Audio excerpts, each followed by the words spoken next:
and she touched your hand, just lightly, just briefly, but something inside you knew that touch was not entirely accidental?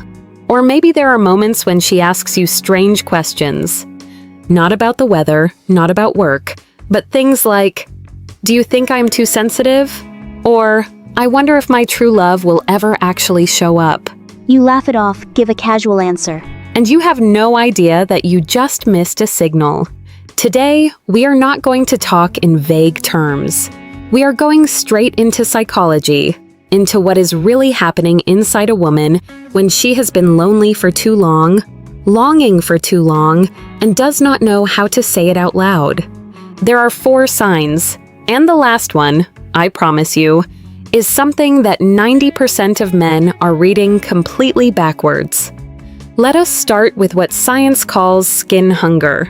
It sounds unusual, but this is a genuinely documented physiological phenomenon.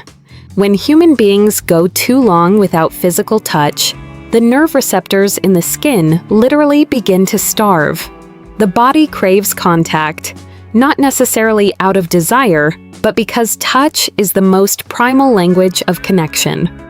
Every instance of physical contact activates oxytocin and dopamine, the hormones that create feelings of safety, of being loved, of belonging to someone. And when the body is starving for that, it finds a way, even unconsciously. Have you noticed? She straightens your collar, even though it was not crooked. She hands you a cup of coffee and lets her fingers linger against your wrist for just a moment longer. She sits close enough that your shoulders are touching, and she does not move away. Those actions look accidental, but nothing about them is accidental. This is not an invitation. This is the language of someone who is deeply thirsty for connection, but has not found the words to say so. When you recognize this, do not rush, and do not pull back. Simply look her in the eyes, calm, steady, and be fully present in that moment. Sometimes, all it takes is for someone to feel truly seen, and the loneliness lifts just a little. But that hunger does not stop at the surface. It reaches somewhere deeper, the soul. The second sign is that she is fishing for emotional validation. When the steady presence of masculine energy has been absent from her life for too long, an empty space forms inside her. Not a physical emptiness, but the emptiness of not feeling seen, not feeling acknowledged, not having someone say, "You are okay, you deserve to be loved." And because she cannot say that directly, she asks around it. Questions that seem offhand but are actually waiting for a very specific answer from you. Questions about herself, about love, about the happy couples she sees around her. When you find yourself in those moments, do not try to fix the problem. Do not offer advice. Just listen. Just be there. Just let her know she is being heard, not judged. That is what she is actually looking for.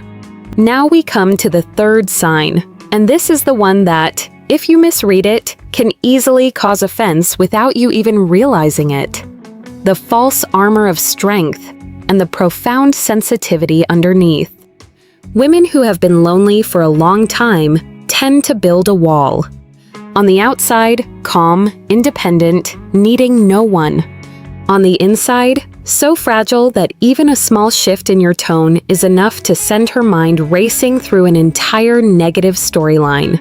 You reply to a message a little later than usual. She thinks you are pulling away. You seem distracted during a meetup. She wonders what she did wrong. You miss a small detail. She goes quiet for the rest of the time and does not explain why. This is not her being difficult. This is the wound of someone who has grown used to being left behind. And now every small signal gets amplified by her brain many times over as an early warning system. When you understand this, you will stop seeing those reactions as a burden. You will see them for what they are, signals from someone who needs to be reassured that you are still here. And here is the final sign, the one I told you right at the beginning that 90% of men get wrong. She creates an excuse to be alone with you. "Hey, my Wi-Fi is broken.